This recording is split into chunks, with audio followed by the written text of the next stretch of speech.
Pemirsa, sejumlah menteri hari ini berdatangan ke Istana Negara di tengah merebaknya isu reshuffle Rabu Pon yang jatuh pada tanggal 1 Februari 2023 besok. Beberapa menteri yang terlihat mendatangi Istana Presiden adalah Alwe Dohon maksud kami, Wamen Lingkungan Hidup dan Kehutanan, Zulkifli Hasan, Menteri Perdagangan, Bahlil Lahadalia, Menteri Investasi, Basuki Hadi Mulyono, Menteri PUPR, Erlangga Hartarto, Menteri Koordinator Bidang Perekonomian, dan ada Sri Mulyani, Menteri Keuangan. Isu reshuffle menteri di Kabinet Indonesia Maju semakin menguat setelah beberapa tokoh penting termasuk Ketua Umum Partai Nasdem Surya Paloh menemui Presiden Jokowi pada 26 Januari lalu. Partai Nasdem yang kini membuat koalisi perubahan bersama PKS dan Partai Demokrat disebut-sebut menjadi pemicu dari isu reshuffle tersebut. Oke Pak Bas. Pak Erick Thohir. Iya Pak Bas. Ini Bu Ani ya? Sejumlah menteri Kabinet Indonesia Bersatu mendatangi Istana Negara pada hari ini, pemirsa. Ya, kedatangan para menteri ini juga dibarengi dengan isu akan ada perombakan atau reshuffle. Dan bahkan Rabu Pon atau 1 Februari besok, pemirsa, disebut-sebut akan menjadi waktu pengumuman rencana reshuffle tersebut. Dan berikut adalah komentar beberapa menteri yang keluar dari Istana Negara hari ini. Gimana Pak? Apa ini? Yang soal politiknya? Oh, politik nanti aja. Tunggu hari Rabu. Hari Rabu Pak. Rabu ada apa Pak?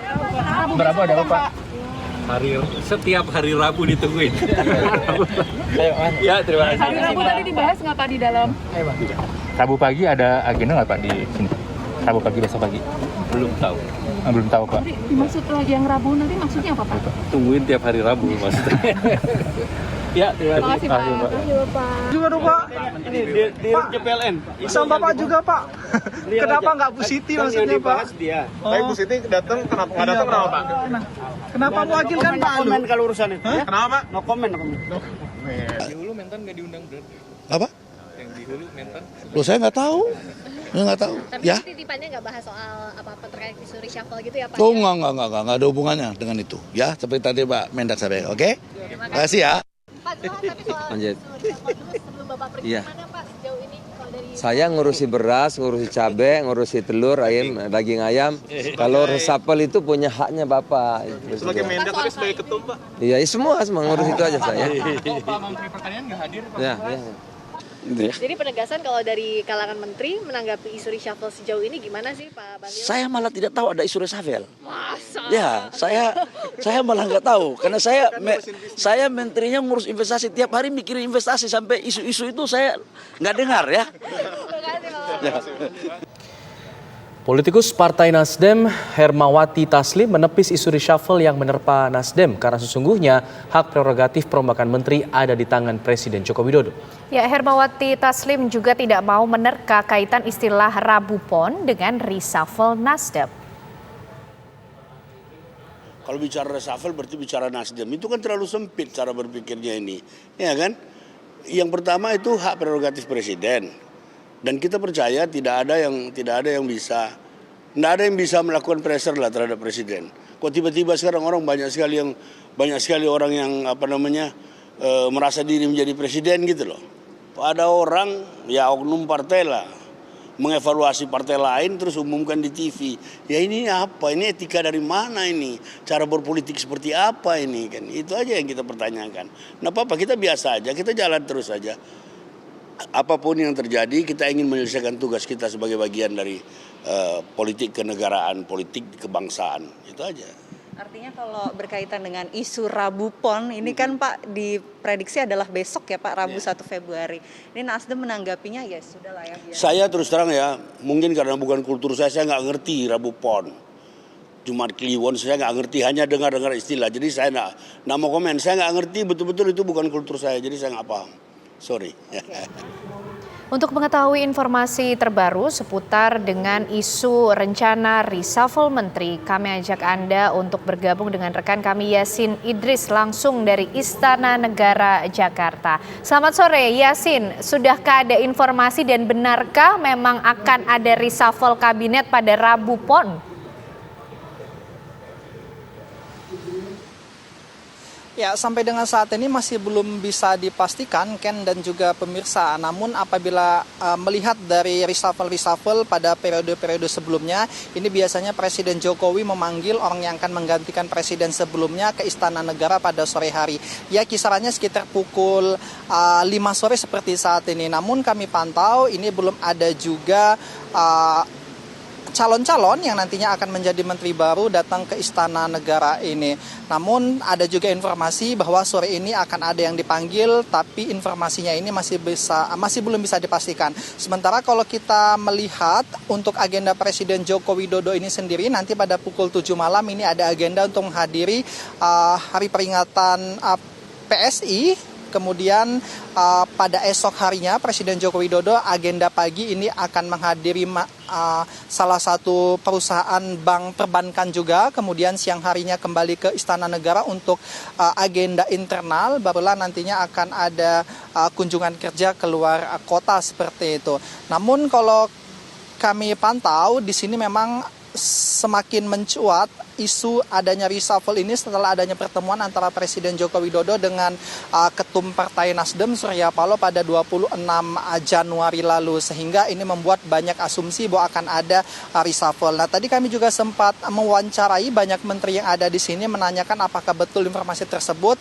Untuk Menko Perekonomian Erlangga Hartarto, dia mengatakan tunggu saja. Biasanya para wartawan ini kan memang menunggu setiap hari Rabu merupakan hari di mana Presiden Joko Widodo ini melakukan reshuffle sebagai hari Rabu Pon yang sudah dikenal oleh masyarakat luas. Kemudian kalau dari Bahlil Lahadila, dia mengatakan sebetulnya untuk penilaian masalah menteri-menterinya ini dia tidak mengetahui pasti sebab penilaian ada di tangan Presiden Joko Widodo.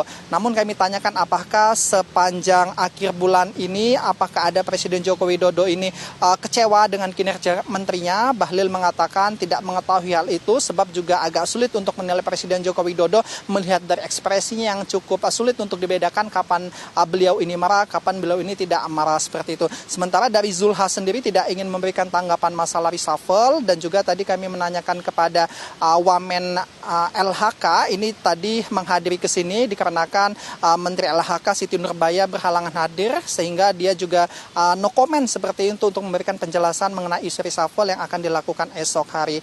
Nah, kalau kami amati dari teman-teman media yang ada di sini, sebetulnya ada dua peluang jikalau Presiden Jokowi ini melakukan reshuffle.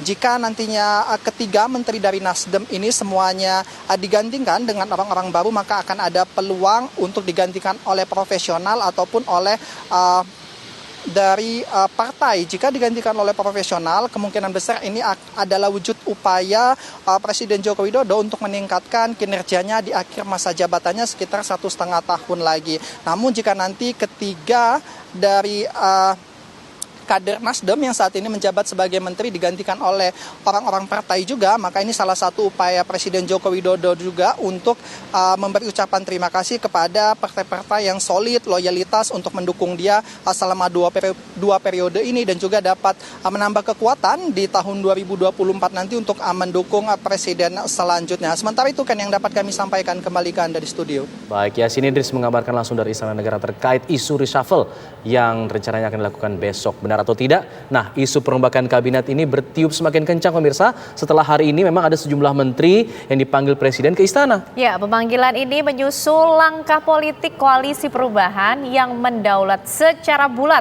Anies Baswedan untuk maju sebagai Capres 2024. Terlebih lagi, kebulatan tekad Koalisi Perubahan digenapi oleh langkah PKS yang kemarin mengumumkan untuk mengusung Anies. Ya, akankah kemudian posisi para menteri dari Nasdem akan terdepak dari kabinet nih? Untuk membahasnya sudah bergabung bersama kami ada sejumlah narasumber, ada tenaga ahli utama kantor staf Presiden Ali Muhtar Ngabalin yang akan bergabung, dan sudah bergabung bersama kami ada pakar politik Siti Zuhro, ada Mbak Wiwi. Selamat sore, assalamualaikum Mbak Wiwi.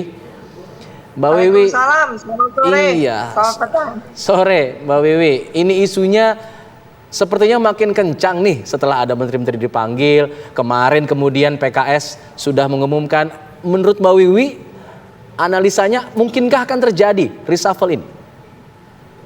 Iya, memang beberapa waktu lalu ya ada pressure yang terus ya, tuntutan-tuntutan untuk adanya reshuffle, meskipun itu juga muncul dari partai yang berkoalisi ya, yang mendukung pemerintah. Jadi ini apakah sekarang nunggu-nunggu apakah ada reshuffle atau tidak. Tapi esensi reshuffle itu yang harus dimaknai secara utuh ya menurut saya. Karena ini periode keduanya Pak Jokowi ya dalam memimpin, ini tentu ya tahun depan sudah purna bakti ya, Oktober tahun depan. Maka kalaupun ada reshuffle itu dilakukan secara terformat terukur. Jadi menurut saya tidak bisa membuang-buang waktu lagi gitu Pak Jokowi dengan pilihan-pilihan yang nanti malah mengganti gitu ya menteri-menteri yang sudah well on the right track. Yang kita inginkan memang yang betul-betul nanti diganti itu ngejos gitu, kerja langsung, tancap gas kan gitu. Nah kalau ternyata tidak mumpuni, mana mungkin mampu untuk tancap gas. Itu yang perlu dipertimbangkan. Karena selama ini memang tolok ukur untuk mengganti menteri itu belum jelas gitu ya, apa tolok ukurnya selain politik tentunya ya, preferensi atau katakan hak istimewa presiden. Tentu masyarakat ya punya hak istimewa juga gitu untuk mengusulkan gitu, untuk meminta, untuk menyampaikan aspirasi bahwa kabinet ini seharusnya efektif gitu ya, dan efisien. Nah ini yang perlu diadopsi oleh Pak Presiden. Mbak Wiwi, beberapa kali kesempatan Presiden Jokowi sempat menyatakan jangan terburu-buru ketika kita berbicara mengenai Pilpres 2024. Kemudian Koalisi Perubahan mengambil langkah mendukung Anies Baswedan. Apakah konsekuensinya termasuk reshuffle ini juga merupakan salah satu bentuk konsekuensi kemudian yang harus ditanggung? Artinya reshuffle ini sifatnya politis bukan kinerja, begitu Mbak Wiwi?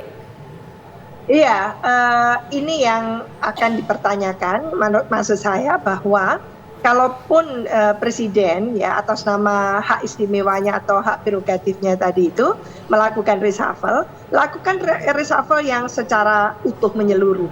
Dalam arti betul-betul mampu tidak ketika gitu ya orang-orang tertentu, menteri-menteri tertentu ini digantikan dengan menteri yang baru, mereka itu dalam 2 tahun ke depan itu betul-betul mencapai satu target.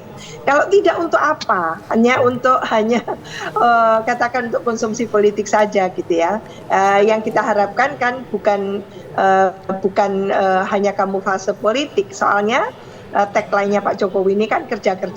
Jadi kalau yang dipilih keliru juga percuma gitu lah.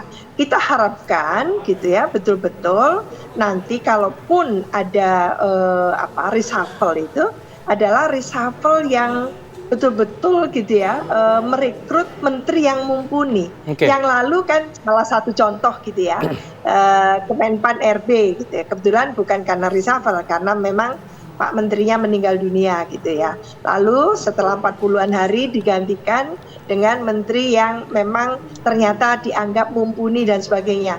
Lalu tidak ada resistensi dari masyarakat, dari publik itulah. Kita harapkan seperti itu. Jangan mereshuffle sesuatu yang sudah bagus, malah direshuffle hanya karena gitu ya, latar belakang politik semata itu. Baik, Mbak Wiwi, nanti kita juga akan bergabung bersama dengan tenaga ahli utama kantor staf presiden dan Bang Ali Mokhtar Ngabalin. Selepas jeda kita akan berbincang dengan beliau juga. Kami kembali sesaat lagi pemirsa.